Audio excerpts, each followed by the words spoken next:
Hi everyone, welcome to the Life, Leadership and Entrepreneurship Part 2 of Why We Are Poor.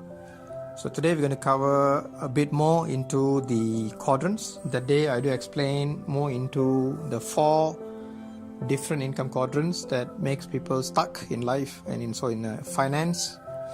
So today we are going to cover the part 1 of the entire quadrants, that's employment. See, generally in Malaysia we have one belief. The belief is employment is secure, employment is stable, employment is something that we can consider about when we want to have a stable life. Is it true? A question mark to ask ourselves, are we living in the 1960s or 1970s, or are we living in 2018 and moving forward we're going to go to 2020, 2040? The question I think all of us must ask today is the economics are the same. Are the economics are the same?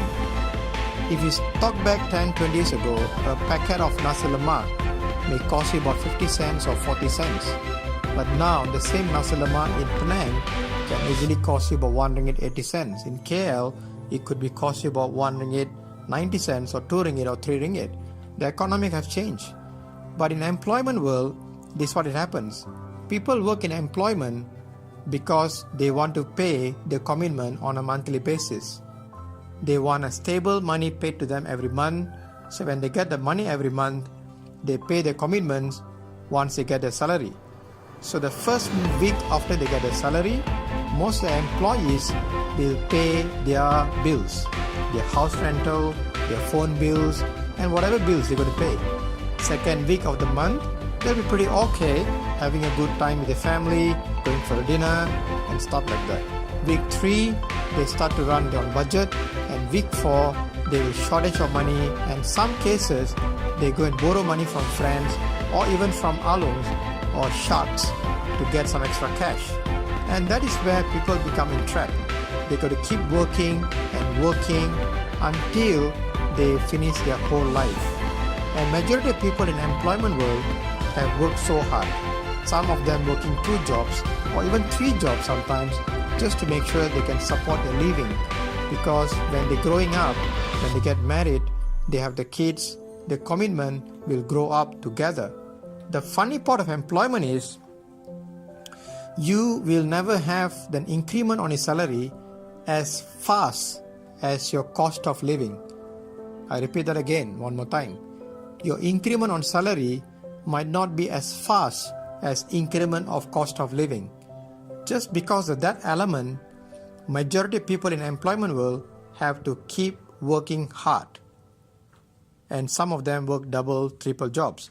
And because they're doing that, they have lack of time with the family, they have lack of time with their own personal time, they can't do anything much. They're practically tied up, or we call a golden handcuff, and they cannot move anywhere else. So if you're asking me, my opinion, whether employment good or bad, I would say if you just want an ordinary life and you're willing to go through some pain and do the same thing in and out every single time, then it's your choice. We cannot make any decision for yourself. But if you decided to remove the handcuff, the golden handcuff, then you have to start thinking about something beyond it. So for those who are currently in employment world, this is my advice. If you're currently in employment, you're scared to leave your basic salary because you have a commitment, hey, no problem. 9 to 5, work in a basic salary job, and after you finish your basic salary job, at 6 o'clock or 7 o'clock, do something that you love and start to build your side money. Start to build your side businesses. Because that other side businesses, in future, you'll be coming under self-employment and you start to slowly move into business quadrant. So again, I repeat one more time. Employment is a long-term trap. It's a short-term solution for a long-term problem. It won't help you to build the future and the life that you want. But if you prefer to be in that way, then it's definitely everybody's choice and we cannot do anything about it. So that's roughly an idea how the employment works.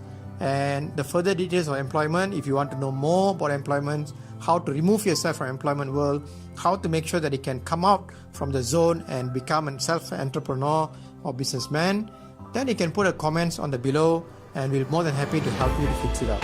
This is part 2 of the session, and the part 3 will come to explain to you more about self-employment quadrant. So enjoy watching. Please share the video if it helps you. Please help those people in the employment world to make some thoughts what they can do next.